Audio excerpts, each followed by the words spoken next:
কালৰূপী 2020 চনটোক বিদায় দিয়াৰ পিছত অসমবাসীৰ প্ৰথমটো বিহু উদযাপন ভোগালী বিহু।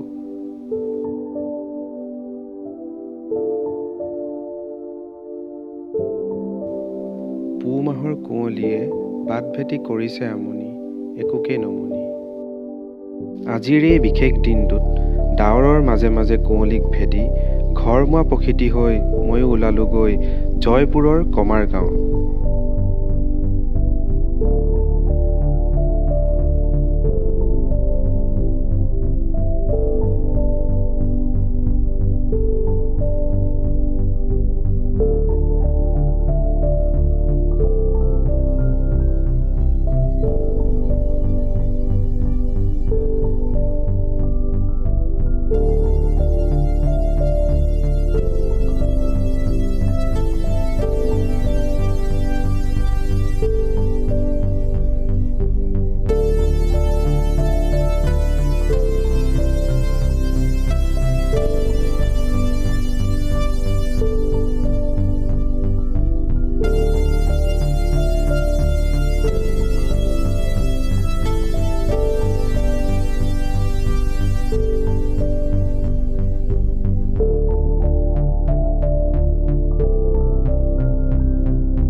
যদি আপোনালোকে ঘৰমুৱা পক্ষীৰ ভিডিঅ'টো চাই ভাল পালে তেন্তে ছাবস্ক্ৰাইব কৰিব, কমেণ্ট কৰিব, লাইক কৰিব আৰু শ্বেয়াৰ কৰিব।